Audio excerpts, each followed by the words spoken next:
नमस्कार मित्रों, मैं शिल्पी सिंगल फ्यूचर दर्पण से आज आपके लिए लेकर आई हूँ डिफरेंट टॉपिक।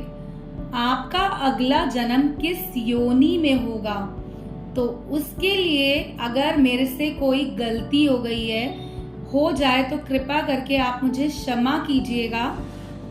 गरुड़ पुराण के अनुसार अगर किसी व्यक्ति का जीवन और मरण उसके पूर्व जन्म के कर्मों पर निर्धारित करता है। मनुष्य मरने के बाद कौन सी योनि में जाएगा ये उसके कर्मों पर निर्धारित है।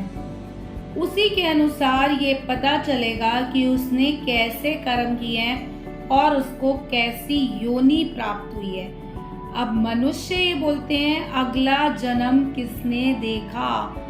यस, बट ये सब चीजें गरुड़ पुराण में पूरे विस्तार के साथ दी गई है। गरुड़ पुराण के अनुसार जो व्यक्ति अपनी पत्नी को परेशान करता है, उससे लड़ता है, उसको मारता या सताता है, वह अगले जन्म में भेड़िए के रूप में जन्म लेता है।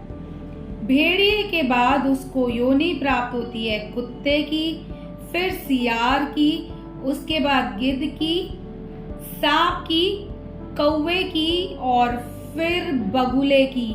बगुले की योनि के बाद अंत में उसे मनुष्य योनि प्राप्त होती है, यानी वो मनुष्य के रूप में जन्म लेता है। गरुड़ पुराण के अनुसार यह भी कहा गया है बड़ा भाई पिता समान है, और यह सच में सत्य है कि बड़ा भाई पिता तुल्य होता है। तो माँ बाप और बड़े भाई की सेवा जरूर करनी चाहिए। जो लोग बड़े भाई का अनादर करते हैं, कहीं ना कहीं वो अगले जन्म में पक्षी के रूप में जन्म लेते हैं। अब वो पक्षी कोई भी हो सकता है। हमारे समाज में देवताओं को बहुत ऊंचा स्थान दिया गया है और उन्हीं के बराबर गुरु का भी स्थान है।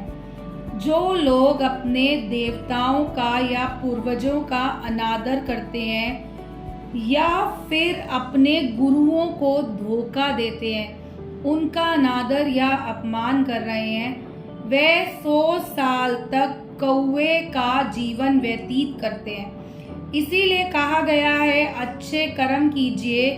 अगर किसी का अच्छा नहीं कर सकते तो कम से कम बुरा मत कीजिए।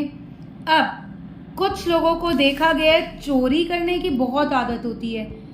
अब अगर कोई इंसान चोरी कर रहा है तो वह अगले जन्म में तोता या कबूतर की योनि में जन्म लेता है।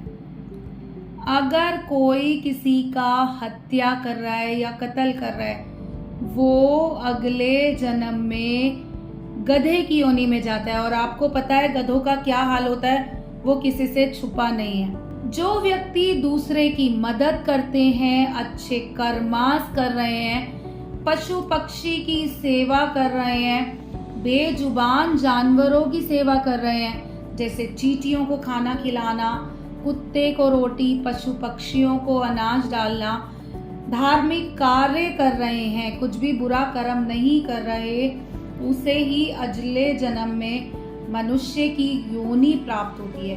तो गरुड़ पुराण में साफ लिखा गया है अच्छे कर्म करते रहिए, गुस्सा नहीं करना है, चोरी नहीं करनी, अपने पूर्वजों का, गुरुजनों का, देवताओं का अपमान नहीं करना, अपने बड़ी भाई, अपने पत्नी को सम्मान देना है, ताकि आपका अगला जन्म बहुत अच्छा जाए। अगर मुझसे कोई भी गलती हो गई है या आपको मेरी कोई बात बुरी लगी है तो मैं आप सब लोगों से क्षमा चाहूंगी। मैं शिल्पी सिंगल फ्यूचर दर्पण से। नमस्कार मित्रों, नमस्कार।